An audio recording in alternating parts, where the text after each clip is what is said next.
নমস্কার। আজ ১৯শে সেপ্টেম্বর বৃহস্পতিবার। এক নজরে দেখে নিন আজকে মুন্ডেশ্বরী নদীর জল কতটা।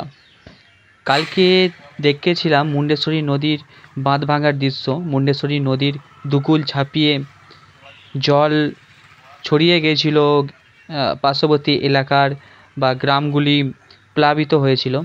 দেখতেই পাচ্ছেন এখান দিয়ে কাল দেখেছিলাম মুন্ডেশ্বরী নদীর জল ছাপিয়ে এসেছিল, আর আজ জল অনেকটাই কম। এইগুলো সব কাল ভেঙে গিয়েছিল মুন্ডেশ্বরী নদীর জলে।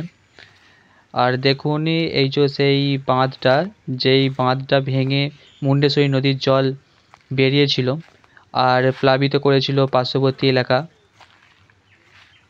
এখনও জল যাচ্ছে এই বাঁধ ভেঙে।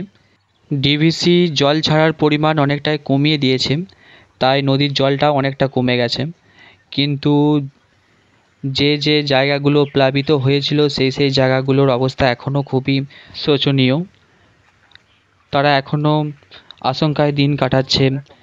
যদি আবার পুনরায় ডিভিসি থেকে জল ছাড়ে তাহলে প্লাবিত হতে পারে ও আরও খারাপ পরিস্থিতি হতে পারে সেই সব গ্রামগুলির। আর এখানে মৎস্যজীবীরা মাছ ধরতে ব্যস্ত আছে। ভিডিওটি প্রথম থেকে শেষ পর্যন্ত দেখতে থাকুন, তাহলে বুঝতে পারবেন কী রকম অবস্থা হয়েছিল এই গ্রামের। এখনও যান চলাচলের রাস্তার ওপর দিয়ে জল যাচ্ছে। এই স্থানটির নাম বনমালীপুর, মানে মলয়পুরেরই পাশের গ্রাম। দেখুন কতটা জল বেড়েছিল, কিন্তু এখন জলটা অনেকটাই কম।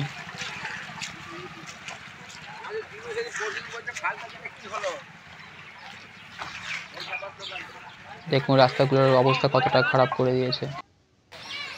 আর এইটা পাশের একটা গ্রাম। দেখুন গ্রামের যে রাস্তাটা, মানে গ্রাম থেকে এই গ্রামে আসার যে রাস্তাটা, সেই রাস্তাটায় জল কতটা ভর্তি আছে এখনো। রাস্তার উপরে এতটা জল।